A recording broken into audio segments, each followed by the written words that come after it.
बच्चों, आज हम लोग पढ़ते हैं धान की खेती, कल्टीवेशन ऑफ पैडी। पैडी को जानते हैं कि हम लोग धान के नाम से जानते हैं।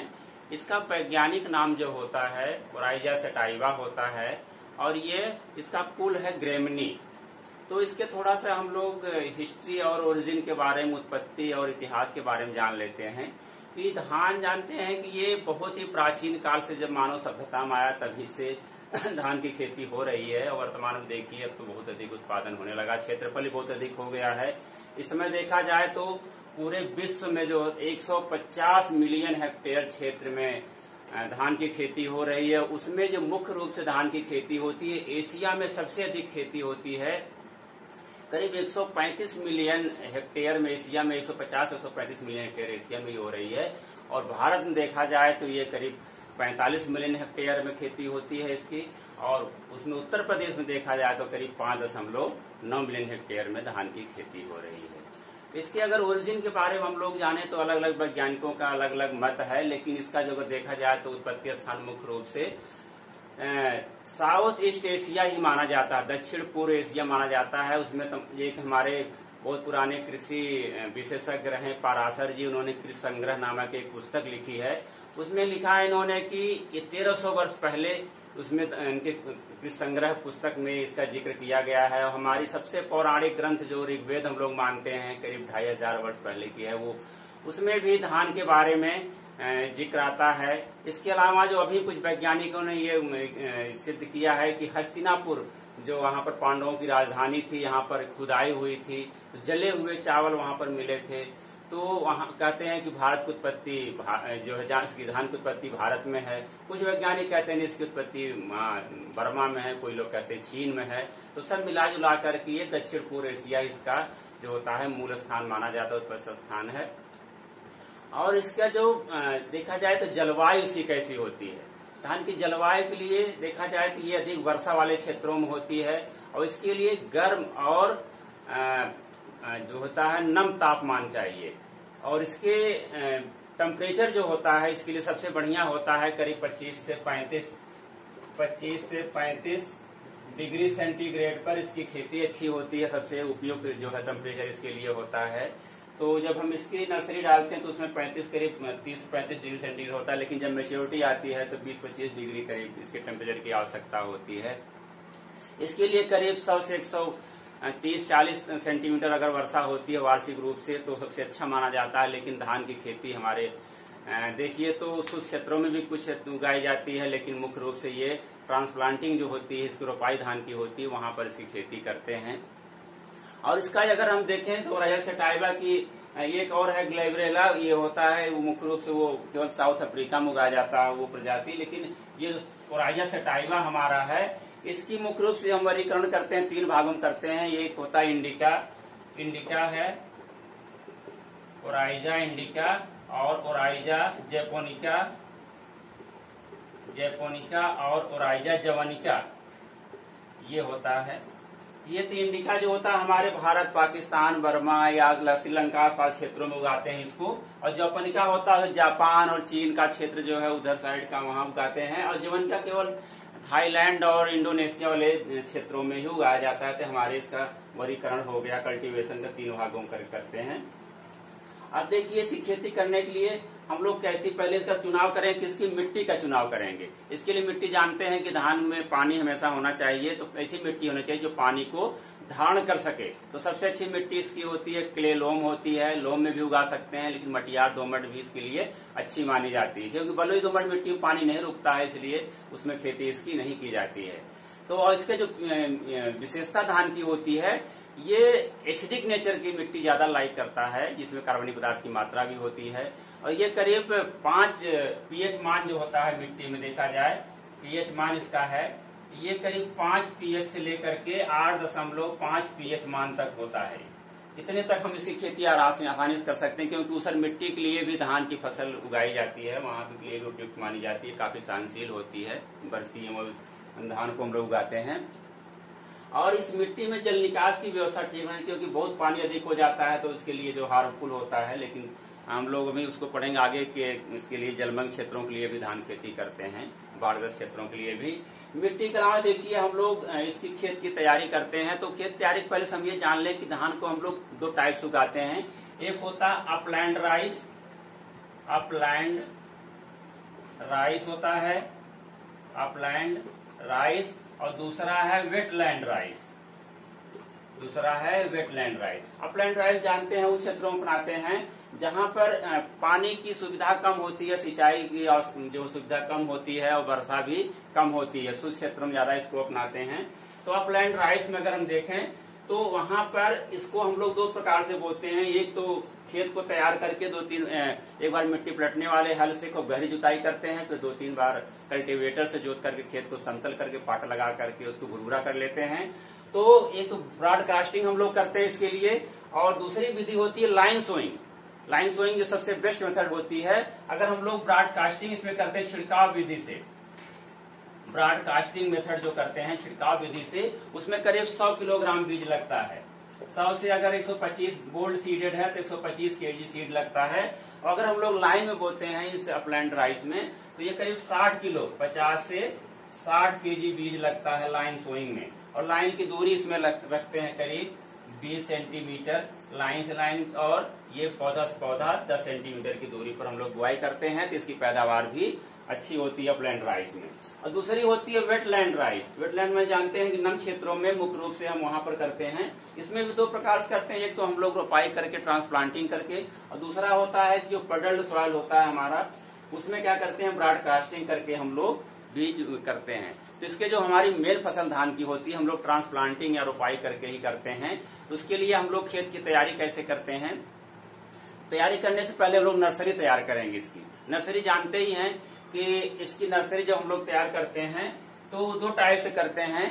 तो उसके एक हो जाता है वेट मेथड से करते हैं, और दूसरा होता है dry bed method, wet bed method बोलते हैं इसको, वेट बेड मेथड, और दूसरा होता है dry bed method, dry bed method, dry bed method. तो वेट जो ज्यादातर करते हैं वेट बेड मेथड करते हैं। इसमें क्या करते हैं कि हम खेत को करीब नर्सरी हमको डालनी होती है तो 1 हेक्टेयर रोपाई के लिए 500 से करीब 800 वर्ग मीटर क्षेत्र की आवश्यकता होती है। जो अर्ली वैरायटी होती है, शीघ्र पकने वाली प्रजातियां होती हैं, वो करीब 500 वर्ग मीटर आवश्यकता होती है, और हमारी मध्य और लेट वाली जो प्रजातियां होती हैं वो करीब 700 से 800 वर्ग मीटर क्षेत्रफल में नर्सरी उसके लिए उपयुक्त होता है। अगर हम लोग 1 हेक्टेयर में नर्सरी धान की डालते हैं तो उससे क्या होगा कि 1 हेक्टेयर से हम लोग 15 हेक्टेयर धान की रोपाई कर सकते हैं। तो हम लोग वेट मेथड देखते हैं कि कैसे खेत को तैयार करेंगे। जो करीब इसका 20वां हिस्सा होगा 500 वर्ग मीटर, अगर हम लोग देखें 5 स्क्वायर मीटर में अगर हम लोग करते हैं, इसका 20वां हिस्सा हो गया तो 10,000 वर्ग मीटर का। तो इसमें करते हैं कि हम लोग खेत को एक बार मिट्टी पलटने वाले हल से और 3-4 बार उसकी खूब जुताई कर देते हैं। फिर उसमें करते हैं कि हम लोग पडलिंग कर लेते हैं। जुताई करते समय क्या करते हैं, पानी भर देते हैं खेत में। भरने के बाद उसकी जो उसको पडलिंग एक प्रक्रिया होती है। पडलिंग क्या होती है, जब खेत में हम नम क्षेत्रों में या पानी भर करके उसमें जुताई करते हैं 2-3 बार और पाटा चलाते हैं तो हमारी मिट्टी क्या होती है, मुलायम जाती है। पडलिंग एक ऐसी प्रोसेस है जिससे बहुत ही उससे बेनिफिट है हमारे उसके धान की फसल के लिए। तो पडलिंग जानते हैं कि उसमें मृदा का जो स्ट्रक्चर होता है वो टूट जाता है और मिट्टी के कण जो होते हैं अलग अलग बिखर जाते हैं। और जब ये कई बार जुताई करते हैं तो मिट्टी हमारी बहुत मुलायम हो जाती है, पोली हो जाती है, और मिट्टी के नीचे जो होता है एक इम्परवियस लेयर यानी एक हार्ड लेयर बन जाती है। जो हमारा पर्कुलेशन होता है वाटर का, जो लीच करके जमीन के अंदर चला जाता है, उसको रोकने में यानी नमी ग्रहण करने की क्षमता इससे पडलिंग से बढ़ जाती है। और इसमें जब एक विशेषता और होती है, जब हम लोग खाद देते हैं तो उसमें 2 लेयर बन जाती है। एक ऑक्सीडाइज जोन होता है, दूसरा रिड्यूस जोन होता है। तो जो ऊपर का लेयर होता है ऑक्सीडाइज होता है, अगर हम लोग यूरिया डालते हैं तो उसमें देखिए वो ऑक्सीडाइज करके जो है वो जल्दी हो जाता है और लीच कर जाता है नीचे। और रिड्यूस जोन में जो होती है नीचे होती है वो हमारे उर्वरक के प्रयोग के लिए सबसे अच्छी मानी जाती है। और पडलिंग में फायदा ये है उससे खरपतवार सब नष्ट हो जाते हैं, तमाम कीड़े मकोड़े खरपतवार सब नष्ट हो जाते हैं। तो खरपतवार के लिए हमारी जो लागत अधिक आती है वो कम हो जाती है। तो हम लोग इसकी पडलिंग कर लेंगे खेत की, और पडलिंग करने के बाद पानी उसकी निकाल देते हैं। फिर दूसरे दिन क्या करते हैं, जो हमारी बेड बनाते हैं 1.25 मीटर चौड़ी इसकी चौड़ाई हमेशा हम लोग यही रखते हैं 1.25 मीटर। क्यों? क्योंकि इससे हमको निराई गुड़ाई और उसमें तमाम क्रियाएं जो करने में आसानी होती है, जबकि और लंबाई अपनी आवश्यकता के हिसाब से हम रख सकते हैं। तो इसकी जो हमारी बेड बनेगी, बेड के लिए जो होता है, इसके लिए हम लोग कुछ खाद, और पहले तो सबसे पहले है कि हम लोग गोबर या कंपोस्ट की खाद उस बेड के ऊपर छिड़क देते हैं। छिड़कने के बाद उस पर क्या करते हैं, करीब 500 ग्राम जो होता है अमोनियम सल्फेट या NH4SO4 अमोनियम सल्फेट डालते हैं, और 250 ग्राम यूरिया, 250 ग्राम यूरिया। अगर इसको नहीं करेंगे तो यूरिया डाल सकते हैं, और करीब 250 ग्राम होता है SSP सिंगल सुपर फास्फेट, और करीब 200 ग्राम ये म्यूरिएट ऑफ पोटाश। इतनी मात्रा हम लोग जो है बेड पर छिड़क देते हैं। उसके बाद छिड़क कर मिट्टी मिला देते हैं। फिर इसके बीज को हम लोग छिड़क करके उस पर जो पानी भर देते हैं खेत में हल्का सा, और ये हमारा धीरे धीरे जो होता है ये अंकुरित हो जाता है। और इसको बीज छिड़कने के पहले एक प्रक्रिया और करते हैं, नर्सरी बनाने के पहले हम लोग बीज को भिगोकर अंकुरित कर लेते हैं। अंकुरित बीज को ही हम लोग नर्सरी में प्रयोग करते हैं। उसको 24 घंटा तक भिगोए रहते हैं। फिर भिगोने के बाद, छानने के बाद उसको वहां पर करीब जो है 36 से 48 घंटे तक उसके हम लोग बोरे में बांध करके ढक कर रख देते हैं। देखिए छोटे छोटे अंकुर निकल आते हैं। उसके बाद हम लोग नर्सरी में डालते हैं। और इसको करने के लिए हम लोग पहले सीड ट्रीटमेंट कर लेते हैं। सीड ट्रीटमेंट में क्या होता है जानते हैं कि उससे हमारे तमाम जो बीमारियां होती हैं और जो कीट लगते हैं तो वो सब समाप्त हो जाते हैं। जैसे इसको बीज ट्रीटमेंट करने के लिए देखिए कार्बेंडाजिम होता है, ये सबसे बढ़िया है और जो सिस्टमेटिक माना जाता है। कार्बेंडाजिम की 2.5 ग्राम मात्रा पर केजी सीड, पर केजी बीज के लिए हम लोग उपचारित करते हैं। तो हम जानते हैं कि नर्सरी की जो बीज की मात्रा होती है, अभी हम आपको बता रहे हैं कितनी होती है, तो इसके हम लोग बीज उपचारित कर लेते हैं। बीज की मात्रा अलग अलग होती, जानते हैं कि इसमें धान में हमारे 3 प्रकार के जो होते हैं, धान होते हैं, चावल होते हैं। तो एक होता है बारीक चावल वाले जो होते हैं, जो बारीक धान होते हैं, उसकी जो बीज की मात्रा होती है वो लगती है करीब 30 केजी जो बारीक है। बारीक और मध्यम जो चावल, मध्यम मोटाई का जो चावल होता है उसमें 35 केजी बीज की मात्रा लगती है नर्सरी के लिए।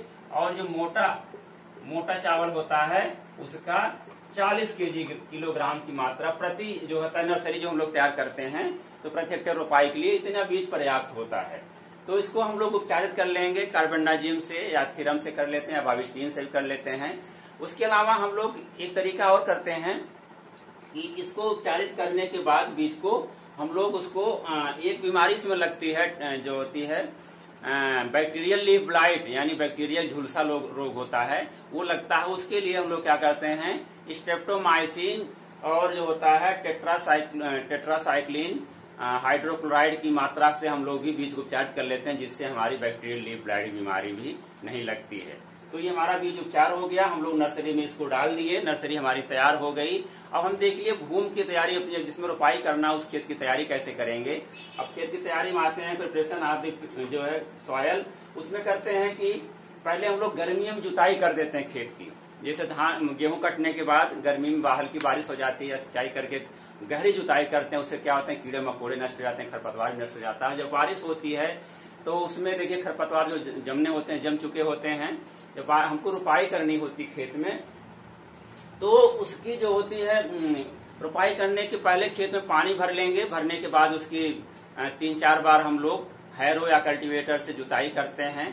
जुताई करने के बाद खेत हमारा एकदम मुलायम, पडलिंग कर लेते हैं। जैसे मैं बताया पडलिंग के क्या फायदे हैं। पडलिंग करने के बाद क्या होता है, जो हमारा खेत एकदम मुलायम हो जाता है और ऊपर जो होते हैं हमारे जो पार्टिकल्स होते हैं सॉइल के, वो धीरे धीरे आ जाते हैं, तो ऊपर की मिट्टी और मुलायम होती है। तब हम उसमें रुपाई करते हैं। और उसके पहले हम लोग भूमि का उपचार भी करते हैं। भूमि उपचार क्यों करते हैं जानते हैं, तमाम प्रकार की जो बीमारियां कीड़े लगते हैं उसके लिए।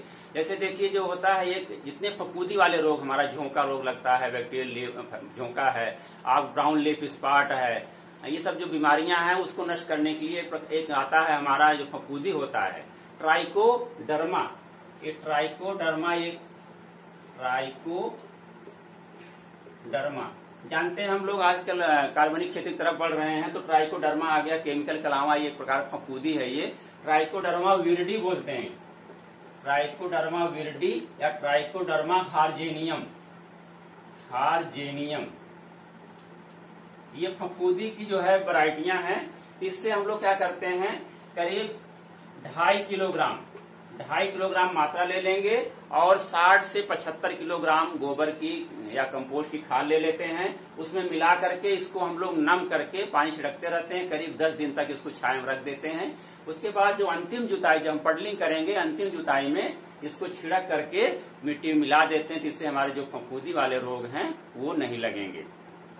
इसके अलावा एक और हम लोग इसमें ट्रीटमेंट करते हैं, केमिकल का करते हैं, तो ये हमारा सॉइल ट्रीटमेंट हो गया।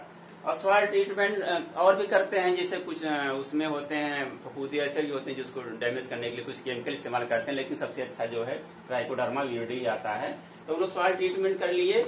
और इसमें जब रोपाई कब करेंगे, रोपाई करने के लिए जानते हैं हमारी जो नर्सरी होती है ये करीब 20 से 25 दिन में तैयार हो जाती है।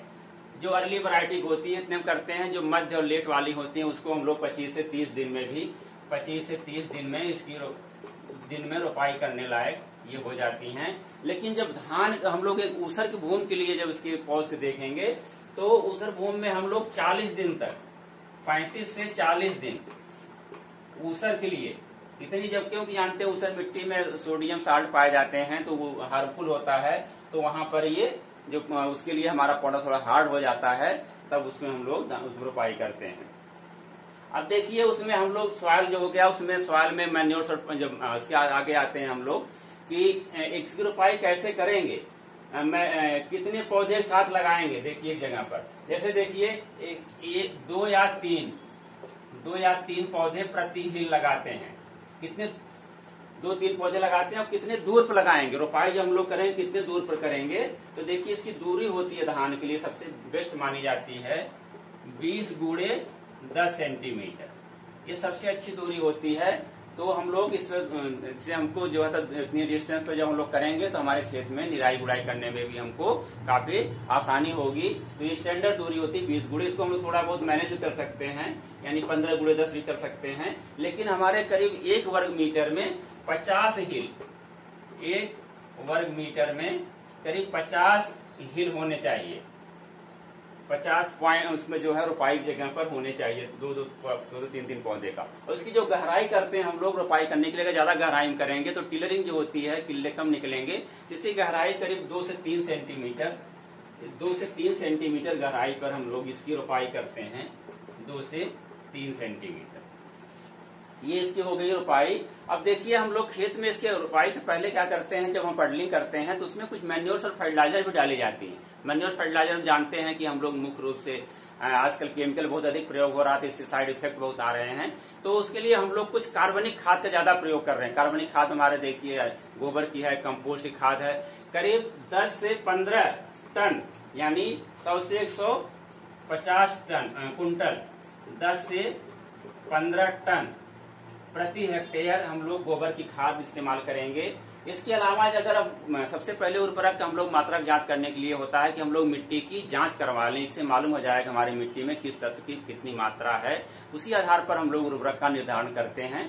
तो इसको अगर बाय चांस हम लोग निर्धारण नहीं कर पाए, कोई किसान खेती करना चाहता है वो सॉइल टेस्ट नहीं करवा पाए, तब क्या करेगा, तो उसके लिए देखना होगा कि एक वैज्ञानिकों ने एक रिकमेंडेड डोज निर्धारित किया है कि आपको जैसे आप ट्रांसप्लांटिंग कर रहे हैं धान की, तो उसमें जो नाइट्रोजन हमारा है 120 kg और फास्फोरस है 60 kg और पोटास भी 60 kg ही इस्तेमाल करते हैं। और ये होता है। इसके अलावा देखिए इसमें धान में जिंक की बहुत कमी होती है, उसमें तो एक खरा बीमारी भी होती है जिंक कमी से। तो जिंक की जहाँ तक धान वाले क्षेत्रों में कमी पाई जा रही, पूरे भारतवर्ष में देखी जा रही है, खासकर उत्तर प्रदेश में भी जिंक की कमी शो हो रही है। तो जिंक जो होता है जेडन, ये हम लोग 20 से 25 kg अंतिम जुताई के समय इसको मिला देते हैं। उसके अलावा सल्फर भी लोग डाल रहे हैं आजकल, लेकिन ये इतने उर्वरक तो हमारे खास रूप से इस्तेमाल होते हैं। तो इसको प्रयोग करने की विधि क्या होती है, यानी नाइट्रोजन की हम लोग नाइट्रोजन की आधी मात्रा और फास्फोरस, पोटास और जिंक की पूरी मात्रा अंतिम जुताई के पहले खेत में बिखेर करके पड़लिंग के समय मिला देते हैं। और नाइट्रोजन की जो होती है बची हुई मात्रा, आधी तो हम लोग इस्तेमाल कर लिए, जो आधी नाइट्रोजन की मात्रा बची हुई है उसको 2 बराबर भागों में बांट करके इस्तेमाल करते हैं। जैसे अब जो हमारे 1/3 बची उसको कब करते हैं, टिलरिंग स्टेज पर, यानी रोपाई के करीब 25 से 30 दिन बाद, 25 से 30 दिन बाद। और दूसरी होती है पेनिकल, 1/4 बचेगी, वो क्या होती है, यानी बालियां निकलने से पहले पेनिकल इनिशिएशन स्टेज बोलते हैं, जो इसके जो बहुत इंपॉर्टेंट स्टेज होती है। उस समय हम लोग जो चौथाई हमारा नाइट्रोजन बच जाएगा वो पेनिकल इनिशिएशन यानी बाल निकलने के पहले हम उसका छिड़काव करते हैं। तो उर्वरक हमारा देने का तरीका हो गया। इसके अलावा उर्वरक में हम लोग देखिए तमाम बायो फर्टिलाइजर के यूज हो रहा है। जैसे इसमें जो होता है ब्लू ग्रीन एलगी एक हम लोग डालते हैं, बीजीए जिसको बोलते हैं, बीजीए इसका नाम है ब्लू ग्रीन एलगी। और दूसरा है एजोला, एजोला के नाम से हम लोग इसको जानते हैं। ये ब्लू ग्रीन एलगी क्या होता है, एक प्रकार का शैवाल होता है जो ये वायुमंडल की नाइट्रोजन को भी इकट्ठा करता है और इसके अलावा ये कार्बनिक पदार्थ मिट्टी को उपलब्ध कराता है। तो करीब 12.5 kg, 12.5 kg हम लोग रोपाई के 1 हफ्ते के अंदर ही बीजीए को खेत में बिखेर देते हैं और धीरे धीरे काई की एक लेयर बन जाती है जो ये वायुमंडल की नाइट्रोजन को भी इकट्ठा करती, करीब 20 से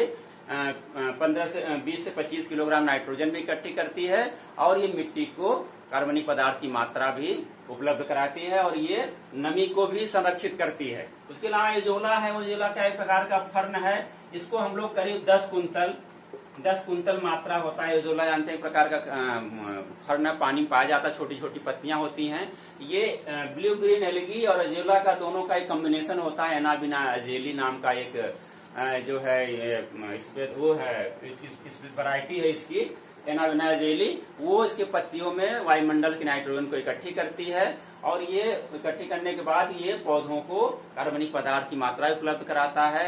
इसको हम लोग खेत में फैला करके चाहे तो इसको हरी खाद के रूप में भी प्रयोग करते हैं। इसको 20-25 दिन बाद खेत में इसको जापानी पैडेवीटर या कोनो वीडर से इसको हम लोग मिला देते हैं। इससे हमारी हरी खाद भी तैयार हो जाती है और नाइट्रोजन भी पौधे को उपलब्ध होता रहता है। खाद और उर्वरक के बाद देखिए हो गई हमारे, इसमें खरपतवार बहुत होते हैं धान में, लेकिन जब पडलिंग करते हैं, पडलिंग से क्या होता है खरपतवार बहुत कम हो जाते हैं, उसमें सब नष्ट हो जाते हैं। उसके बावजूद भी खरपतवार इसमें हो जाते हैं। तो इसके लिए पहले हम कोशिश करें 20-25 दिन बाद जो होते हैं खरपतवार उसको हम लोग खुरपी से या हाथ से निराई उड़ाई कर लें उसकी। इसके अलावा इसमें जो कुछ यंत्र भी आते हैं, जैसे जापानी पैडी वीडर होता है, हम 2 लाइनों के बीच में उसको जो चलाते हैं, पानी खेत में उपलब्ध रहता है तो सब खरपतवार क्या होते हैं उसमें नष्ट हो जाते हैं और मिट्टी हमारी पलट जाती है। इसके अलावा एक कोनो वीडर भी होता है, उसका भी इस्तेमाल करते हैं हम लोग। कोनो वीडर से भी खेत में अच्छी निराई हो जाती है। आदमी एक आध पीछे प्रेस करके चलता रहता है और उसमें खेत में जितने खरपतवार सब नष्ट हो जाते हैं और खेत की हमारी गुड़ाई हो जाती है, जिससे टिलरिंग भी अच्छी होती है और हमारी धान की फसल भी बहुत अच्छी होती है। अगर ये हम नहीं कर सकते तभी खरपतवार हमारे खेत में बहुत है, तब रासायनिक पदार्थों का प्रयोग सबसे लास्ट में करते हैं। इसमें जो होता है मचेटी एक दवा आती है,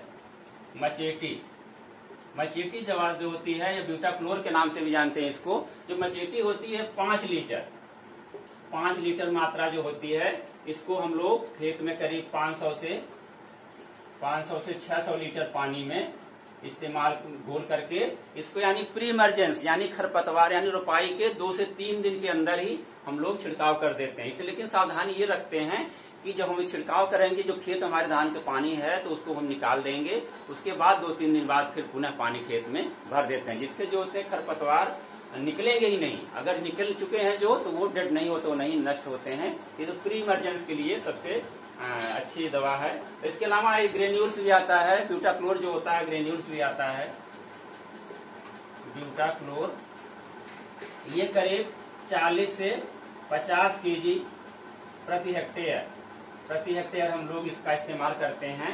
तो इससे भी जो है अगर ये उसको लिक्विड में नहीं है तो इसके दानेदार भी पानी में हम लोग इसको इस्तेमाल कर सकते हैं। अब ये हो गया खरपतवार नियंत्रण के बाद देखिए इसमें तमाम प्रकार के रोग और बीमारियां भी लगती हैं धान में। तो रोग बीमारियां देखिए, सबसे पहले देखिए इसमें जो रोग लगता है, डिजीज इसकी होती है, वो झोंका रोग, जिसको कहते हैं हम लोग ब्लास्ट डिजीज। ब्लास्ट या हिंदी में उसको झोंका के नाम से जानते हैं। ये झोंका रोग होता है, एक प्रकार से फफूंदी से फैलने वाला रोग है ये। इसमें होता क्या है कि जो हमारी पत्तियां होती हैं धान की, आप देखिए धान की पत्तियां ऐसे तिरछी होती हैं, और ये हमारा पौधा होता है, ये डंठल होती हैं, ये पौधा होता है, इससे जुड़ा रहता है ये। और ये जो मिडरिब होती है, तो यहाँ पर जो इसकी जो झोंका का सबसे बड़ा लक्षण होता है, आंख जो हमारी होती है जिसे तिरछे या नाव के आकार का, ये आंख के आकार का ऐसे अंडा, ऐसे आंख जैसे हमारी आंख होती है या नाव होती है, इस प्रकार का गोला बनता है इसमें जगह जगह पर। इसकी विशेष पहचान है, आंख या नाव के आकार गोले बनते हैं, पहले पत्तियों पर बनेंगे, उसके बाद धीरे धीरे लीफ सीथ पर भी आ जाते हैं। जो हमारी लीफ सीथ है, यहाँ भी धीरे धीरे ये आंख के आकार के ये गोले बनने लगते हैं। और ये बनते बनते आपस में जब पीले रंग के शुरू होते हैं, कि संख्या बढ़ती जाती है, ये कोलैप्स कर जाते हैं, धीरे धीरे तने पर आ जाते हैं, और पत्तियों पर ये धीरे धीरे एक लेयर बन जाती है, जैसे खुरदुरी लेयर बन जाती है। हमारा ये होता है जो पूरी फसल होती है, जैसे एकदम सूख जाती है, सूखी ब्लास्ट कहते हैं, झोंका ऐसे आया, एकदम झुलस गई पूरी हमारी फसल। तो ये झोंका रोग होता है, फफूंदी कारण है। तो इसको अगर हम लोग देखें तो उपचार क्या करेंगे? उपचार के लिए सबसे बढ़िया तो हम लोग बीज उपचार करते ही हैं, कार्बेंडाजिम से है और ट्राइकोडर्मा से करते हैं, उससे जो हमारे नष्ट हो जाते हैं। सीड ट्रीटमेंट करते हैं, ट्राइकोडर्मा इस फफूंदी को नष्ट कर देता है। इसके अलावा अगर उस समय ये उसका प्रभाव हो गया तो केमिकल इसके लिए आता है, जिनेब जो आता है, जिनेब या डाइथेम 45 जो होता है, करीब 2 से 2.5 kg मात्रा, ये होता है 500 से 600 लीटर पानी में मिला करके हम लोग 2 से 15 दिन के अंतर पर छिड़काव करते हैं, तो धीरे धीरे झोंका रोग का प्रभाव कम हो जाता है। इसके बचाव के लिए हम लोग अगर खेतों पर प्रभाव नहीं दिख रहा तब भी इसको हम लोग पहले से बचाव के लिए इसका छिड़काव करते रहते हैं। झोंका रोग के बाद दूसरी बीमारी हमारी देखिए है bacterial leaf blight. Bacterial leaf blight कहते हैं इसको, बैक्टीरियल लीफ ब्लाइट। ये बैक्टीरिया से भी जानते हैं, जीवाणु, जिसे नाम से भी है कि ये जीवाणु से फैलने वाला रोग है। इसके क्या लक्षण होते हैं? इसमें हमारी जो पत्तियां होती हैं धान की, ये धीरे धीरे क्या होती हैं कि ये किनारे से, यहाँ सामने से और ये किनारे से, ये धीरे धीरे जैसे यहाँ पर जलन धीरे धीरे सिकुड़नी शुरू हो जाती है और इसका रंग चेंज होने लगता है। ये जली हुई महसूस होती हैं। ये किनारे से बढ़ते बढ़ते क्या होती है, बीज की तरफ आती हैं, और ये पूरी पत्ती जो होती है हमारी जली हुई महसूस होती है। इसे कहते हैं बैक्टीरियल लीफ ब्लाइट। ये जीवाणु से फैलने वाला रोग है। ये इसके जो होते हैं बैक्टीरिया होते हैं, ये हमारे एक्स्ट्रा जो पुआल होता है उसमें या मिट्टी में जीवित रहते हैं। इसके लिए सबसे बढ़िया है कि हम लोग एक स्यूडोमोनास नामक एक बैक्टीरिया आता है, स्यूडोमोनास फ्लोरिसेंस बोलते हैं उसको, स्यूडोमोनास, ये ऑर्गेनिक रूप से करते हैं, स्यूडोमोनास का प्रयोग करते हैं, उसका नाम स्यूडोमोनास स्पीसीज है। इसका प्रयोग करते हैं हम लोग, बीज का ट्रीटमेंट कर लेते हैं। इसके अलावा हम लोग इसको मिट्टी में भी स्यूडोमोनास का इस्तेमाल करते हैं, जिससे ये बैक्टीरिया जो होते हैं मिट्टी में सब नष्ट हो जाते हैं, इसके होने के चांसेस कम हो जाते हैं। अगर फसल में हो भी गया तो हम लोग इसके लिए जानते हैं कि बीज जो उपचार करते हैं तो कार्बेंडाजिम से करते हैं।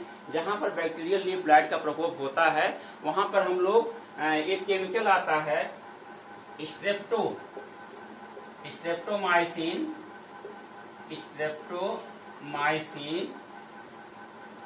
ये होता है स्ट्रेप्टोमाइसिन सल्फेट, 90%। और जो दूसरा है टेट्रासाइक्लिन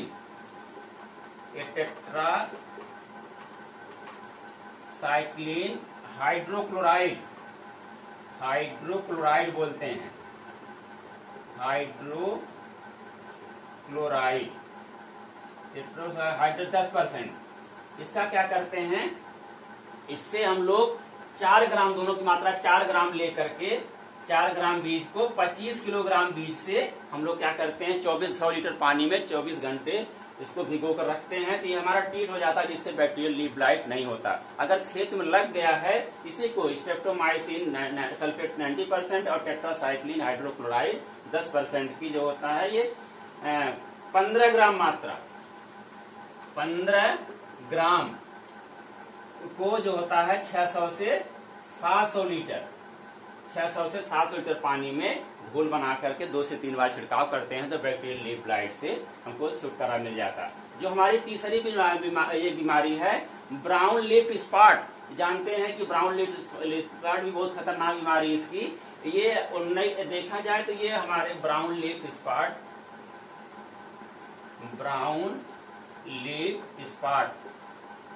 ये बीमारी है। इसे क्या करते हैं जानते हैं, पत्तियों पर लगती है, कभी की शुरुआत अवस्था में भी लगती है, पौधे की कोलियोप्टाइल होता है।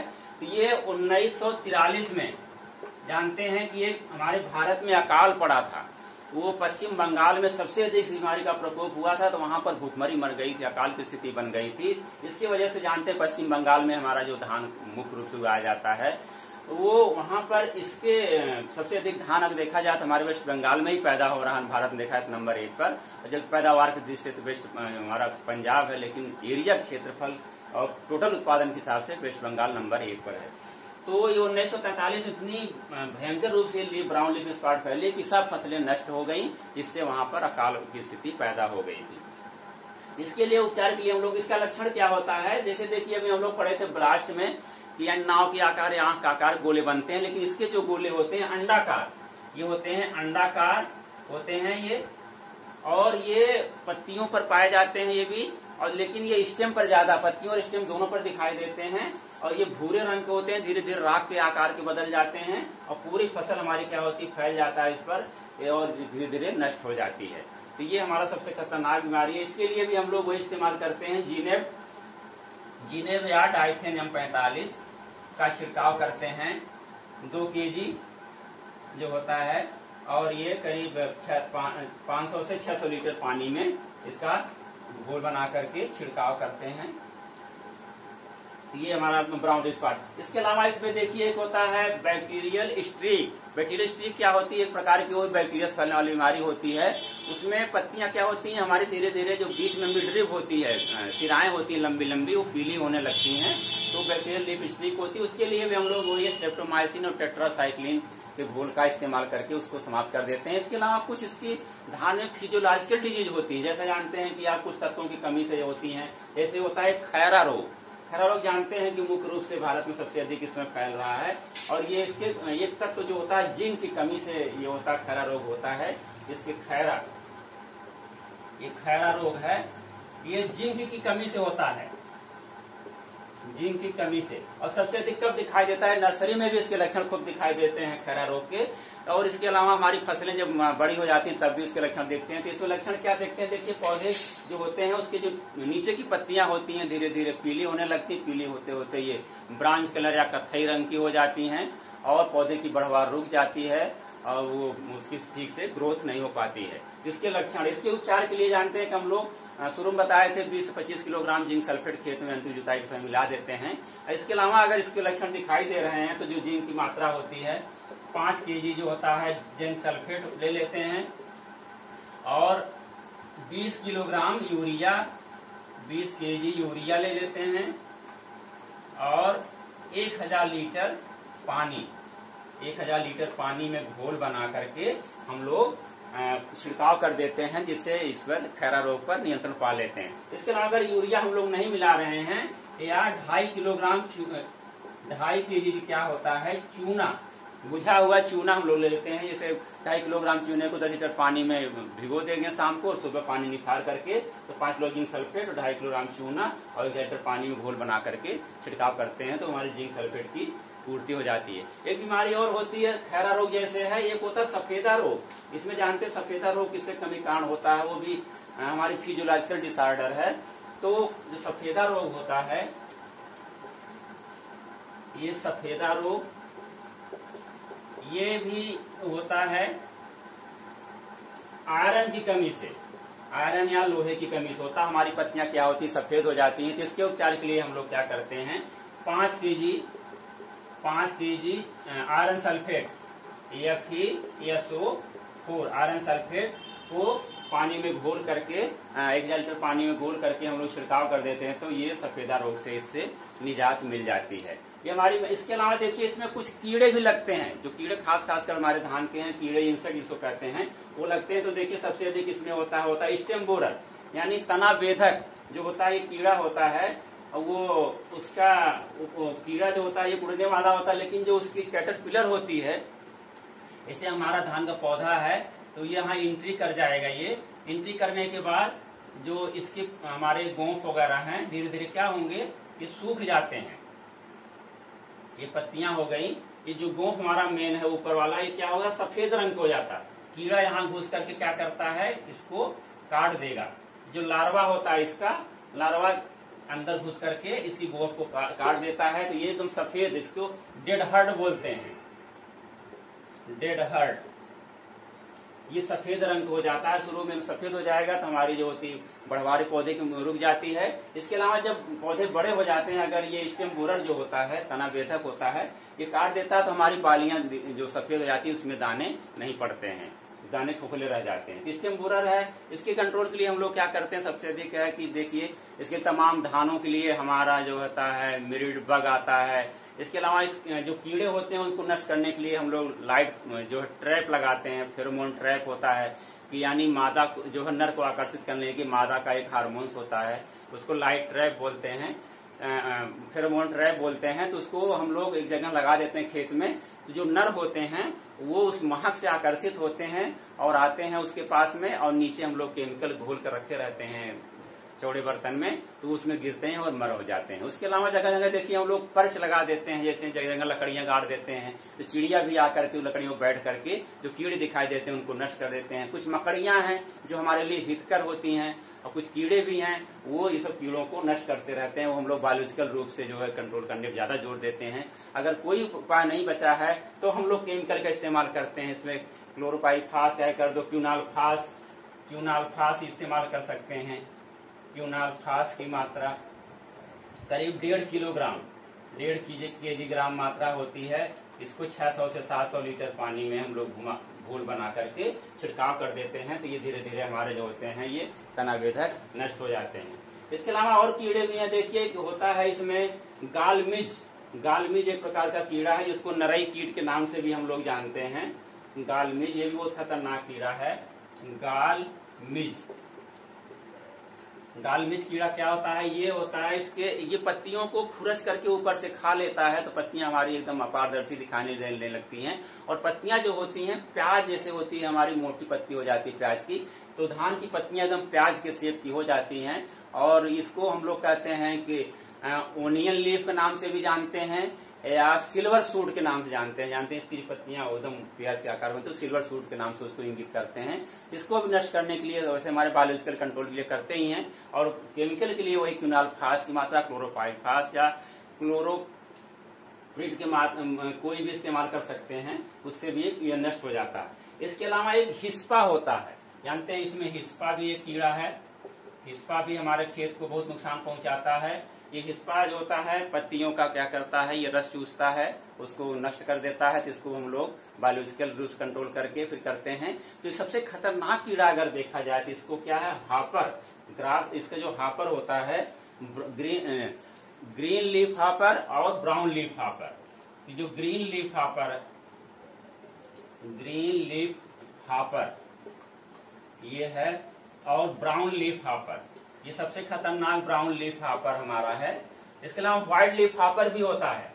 ये 3 प्रकार के होते हैं खरपतवार। ब्राउन लीफ हापर भी होता है, तो सबसे खतरनाक हमारा ब्राउन लीफ हापर होता है। ये क्या करते हैं, पत्तियों का रस चूसते हैं। हमारी धान की पत्तियां हैं जो भी हम लोग वो देखिए वो हरी भारी होती हैं, तो ये उसमें जो धान का हमारा पौधा होता है उसके बीच में टिलर्स के बीच में ये सब बैठे रहते हैं और पत्तियों का रस चूसते रहते हैं।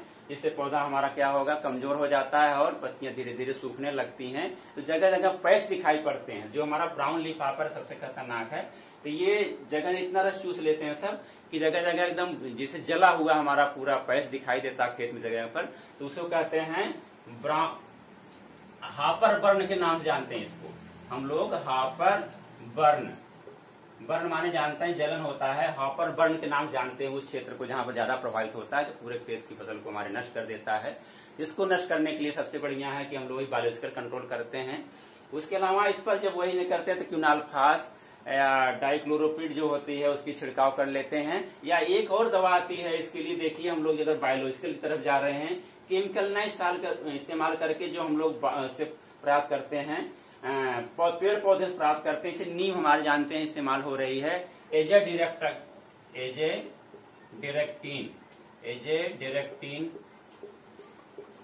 इजेडेरेक्टिन आता है, ये 0.15% पे आता है। इसकी करीब 1.5 किलोग्राम मात्रा, 1.5 kg मात्रा को हम लोग 600 से 700 लीटर पानी में घोल करके छिड़क देंगे तो हमारे जितने ये सब हैं हापर हैं और जितने भी सब में इस्तेमाल कर सकते हैं, हिस्पा है, गालमिज है, स्टेम बोरर है, सब में इसको इस्तेमाल कर लेते हैं। इजेडेरेक्टिन आता है, ये नीम के से तेल से तैयार किया गया है। इससे साइड इफेक्ट भी कम होगा, हमारी फसल के सब कीड़े मकोड़े भी नष्ट हो जाते हैं। इसके अलावा देखिए अब हम कीड़े मकोड़े भी नष्ट हो गए, अब कटाई करते हैं। इसकी कटाई कब करते हैं? जब करीब 80 से 90%, करीब 90% जो होते हैं हमारे, जब बालियां होती है सुनहरे रंग के पीले रंग हो जाते हैं, दाने हमारे पक जाते हैं, तब हम इसकी कटाई करते हैं। कटाई विशेष ध्यान रखते हैं, अगर लेट करते हैं तो उसके जो होते हैं हमारे धान जो होते हैं गिरने लगते हैं। इसमें एक और कीड़ा लगता है, देखिए कटवर्म होता है, सैनिक कीट के नाम जानते हैं। जब हमारी फसल तैयार होती है तो ये बालियों को रात में छिपा रहता है पौधों के बीच में या खेत के दरारों में, निकल कर रात में बालियों को कुतर देता है, जिससे सब हमारी बालियां कटकट गिर जाती हैं। तो उसको नष्ट करने के लिए भी ये केमिकल का इस्तेमाल करते हैं, मैलाथियान। या ये किसमें गंधी बग भी लगता है, सबसे खतरनाक है गंधी बग। गंधी बग होता है, ये क्या करता है पत्तियों, ये सबसे अधिक ये होता है फ्लावरिंग स्टेज, जब फूल आते हैं तो उसके जो बीज का जो होता है दूध होता है उसको चूस लेता है। चूसने के बाद जो होता है ये हमारे उसमें दाने नहीं पड़ते हैं, वो देखिए सफेद रंग हो जाता है। तो इसको नष्ट करने के लिए 5% मैलाथियान का जो हम लोग इस्तेमाल करते हैं और 20-25 किलोग्राम का छिड़क देते हैं तो ये नष्ट हो जाता है। या मिथाइल पैराथियान भी 2% का 20-25 किलोग्राम इस्तेमाल करके इसको हम लोग नष्ट कर सकते हैं। ये हमारा हो गया, कीड़े मकोड़े हो गए। हम लोग कटाई हो गई, देखिए बता दिया आपको, करीब 90% जब बालियां पक के तैयार हो जाए, यानी फूल यानी बालियां निकलने करीब 30 से 35 दिन बाद हमारी फसल पक करके तैयार हो जाती है। उसकी समय से कटाई कर लेते हैं, खेत में 2-3 दिन सुखाते हैं, तुरंत उसकी जो हम लोग थ्रेसिंग कर लेते हैं। थ्रेसिंग करके उसको हम लोग अलग कर लेते हैं। ये तो हो गया हमारा धान। देखिए कुछ पॉइंट और इसमें है जो हम लोग संशोधन कर सकते हैं। जैसे हम लोग जब रोपाई करते हैं तो एक तो पैडी ट्रांसप्लांटर भी होता है, तो उसमें हम लोग नर्सरी उगा करके उस पैडी ट्रांसप्लांटर पर से भी हम लोग रोपाई कर लेते हैं। इसके अलावा इसकी जो प्रजातियां हैं जो सबसे इम्पोर्टेंट है उसके बारे में हम लोग जान लेते हैं। प्रजातियां हमारी जो होती है मुख्य रूप से देखिए, एक होती है असिंचित क्षेत्रों के लिए, दूसरी है सिंचित क्षेत्रों के लिए जहाँ सिंचाई सुविधा होती है। तो असिंचित क्षेत्रों के लिए उन प्रजातियों करते हैं जिसको कम पानी में और कम समय में हमारी अच्छी पैदावार दे जाती है, उसको असिंचित प्रजातियां कहते हैं। तो उसमें कौन कौन सी प्रजातियां हमारी हैं देखिए, जैसे हमारी गोविंद एक है, गोविंद हो गया, और ये नरेंद्र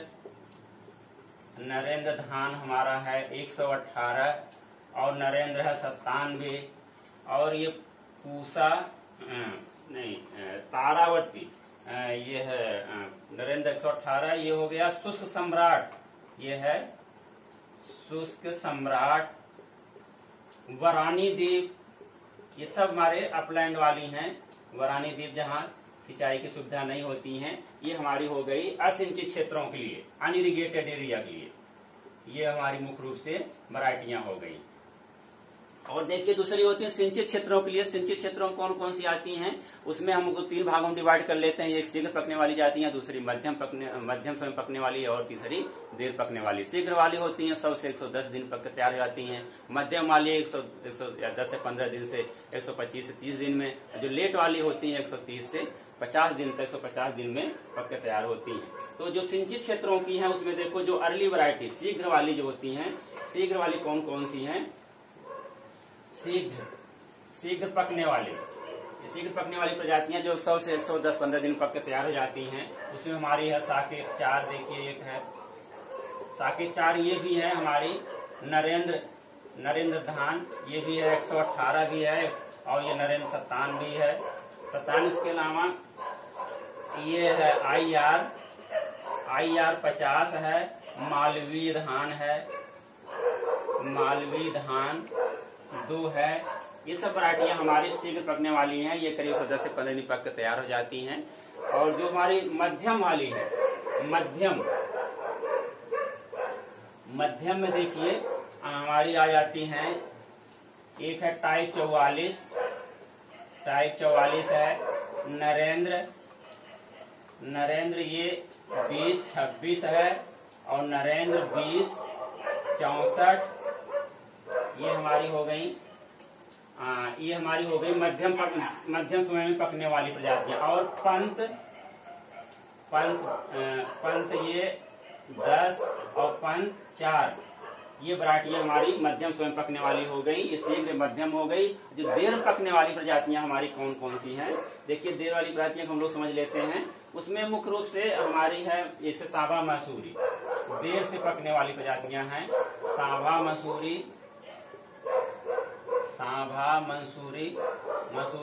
मंसूरी हो गई, टाइप 23 हो गई। और ये है नरेंद्र, ये हमारी नरेंद्र 64 है, नरेंद्र 20-65 है। ये भी लेट होती है। इसके अलावा जितनी जल प्लावन वाले क्षेत्रों में हमारी उगाई जाती हैं उसमें हमारी है वो जल लहरी है, टाइप 100 है, क्रॉस 116 है। तो ये सब वैरायटियां भी हमारी लेट में करीब 135 से 150 दिन में पक करके तैयार होती सामान्य हो गई। इसके अलावा इसमें देखिए हम लोग पढ़ते हैं हमारी बासमती धान की खेती भी है, और बाढ़ वाले क्षेत्रों के लिए भी है। तो हम लोग धान का भी खास कर पढ़ लिए। इसके बाद हम लोग बासमती धान के बारे में थोड़ा सा अध्ययन करेंगे। फिर एक इसमें सिस्टमेटिक श्री विधि होती है धान की, जो होती है उसके बारे में पढ़ेंगे। फिर एक सांडा विधि है, एक संकर विधियां हैं उसके बारे में पढ़ेंगे। जानते हैं ऊसर धान के लिए भी होती हैं। ऊसर धान के लिए कुछ वैरायटियां हैं जो उगाई जाती हैं, जो क्षेत्रों में सहनशील होती हैं। उसमें नरेंद्र ऊसर 1 है, नरेंद्र ऊसर 2 है, और इस समय एक नई आई है नरेंद्र 2008, नरेंद्र 2009 के नाम से वैरायटी निकली हुई है। इसके अलावा CRS 10 है, CRS 13 है, और CRS अभी 30 आई है। CRS नई वैरायटी ये 48 के नाम से भी निकली है। ये सब भी हमारे जो होती हैं ऊसर के लिए सबसे उपयुक्त वैरायटियां हैं। इसके अलावा हम लोग बासमती जानते हैं, पूसा बासमती है, कस्तूरी है, और पूसा सुगंधा है, पूसा सुगंधा 2, 3, और जो पूसा सुगंधा 4 एक होती है, 11-21 के नाम से भी जानते हैं, जो सबसे अधिक चावल लोग इस्तेमाल करते हैं। धान की उपज के बारे में हम लोग देखते हैं कि जो पैदावार इसकी होती है, उपज या यील्ड के नाम से जानते हैं इसको। यील्ड कितनी होती है जानते हैं कि हाई यील्डिंग जो ड्वार्फ वैरायटी और हाई यील्डिंग वैरायटी यानी बौनी किस्म की और अधिक उत्पादन देने वाली जो प्रजातियां हैं उसकी उपज लगभग 45 से 55 कुंतल प्रति हेक्टेयर होती हैं। लेकिन जो रेनफेड एरिया है यानी अपर लैंड हम लोग जहाँ करते हैं सिंचाई सुविधा नहीं होती है, वहां पर करीब 25 से 30 कुंतल होती है ये क्षेत्रफल होता है। जो बासमती हमारी जो होती है प्रजातियां होती हैं उसे करीब 30 से 35 कुंतल तक, बासमती के 30 से 35 कुंतल की होती हैं। जो हाइब्रिड वैरायटी हमारी संकर जातियां हैं वो करीब 55 से 60 कुंटल तक उपज होती है। जैसे आपकी प्रोग्रो 6444 है, प्रोग्रो 65-0 ये है, और आपकी तमाम CRS 13 है। ये सब जितनी भी हमारी हैं वैरायटियां संकर नस्ल की हैं वो अधिक पैदावार देती हैं। इसके अलावा देखिए इसमें हम लोग देखते हैं कि जो इसके अगर न्यूट्रिशन पॉइंट ऑफ व्यू से देखें कि धान में जो चावल होता है उसमें करीब 6 से 7% प्रोटीन पाई जाती है, और जो फैट होता है 1.5 से 2% फैट पाया जाता है, और जो मूल होता है कार्बोहाइड्रेट करीब 77% तक कार्बोहाइड्रेट होता है, और 6 से 7% जो होता है प्रोटीन हमारा है, और जो फैट होता है 1.5 से 2% इसमें फैट होता है। फैट है ये जानते हैं कि बहुत इजीली डाइजेस्ट हो जाती है हमारी कार्बोहाइड्रेट इसमें जो चावल होता है। और इसकी ये सबसे बड़ी ड्रॉबैक होती है कि हम लोग देखिए जब इसकी मिलिंग करते हैं, एक हलिंग होती है एक मिलिंग होती है, यानी जब हम केवल छिलके को उतारते हैं तो हलिंग कहते हैं, तो केवल छिलका उतरता है उसके ब्राउन राइस तैयार होता है। जो ब्राउन राइस होता है उसमें जितने तत्व होते हैं सब पाए जाते हैं। लेकिन जब उसकी मिलिंग करते हैं तो उसकी लेयर को क्या करते हैं छुड़ा देते हैं, जिसके उसमें विटामिन बी कॉम्प्लेक्स जो होता है वो रिमूव हो जाता है और क्वालिटी उसकी डाउन हो जाती है। ऐसे चावल को जो हम लोग इस्तेमाल करते हैं खाते हैं तो एक बेरी नाक बीमारी हो जाती है, इससे कमजोरी थकावट और लगती है। तो ऐसा ना करके हम लोग केवल हलिंग करें और राइस करें, जो मिलिंग करते हैं तो बहुत हल्की लेयर उसको केवल रिमूव करें, जबकि राइस मिल वाले होते हैं उसको इस तरह से उसको मिलिंग करते हैं कि जो उसकी लेयर होती है एकदम निकल जाती है, तो उसकी न्यूट्रिशनल वैल्यू जो होती है कम हो जाती है। और इसकी जो सेलिंग परसेंटेज होती है धान की एक करीब 65 से 70% होती है सेलिंग परसेंटेज।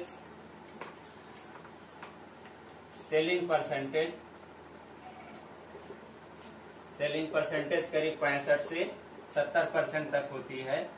यानी 100 किलो अगर धान है तो उसमें 65-70 किलोग्राम चावल निकलता है। और जानते हैं उसमें भूसी और ब्रान जो होते हैं, कना बोलते हैं, ब्रान निकलता है।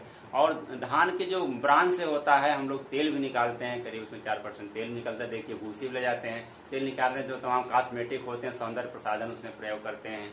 और जो इस समय देखिए खाने के लिए भी राइस ब्रांड का आयल आ रहा, बिक रहा है, तो चावल का इस तरह से इस्तेमाल करते हैं। और जो चावल होता है उसके लिए देखिए हम लोग स्टार्च भी बनाते हैं। स्टार्च में तमाम चीजों में काम आता रहता है, तो इसकी बहुत उपयोगिता है। तो चावल की खेती हम लोग यही समाप्त करते हैं। अगले लेसन में हम लोग फिर मिलेंगे। धन्यवाद।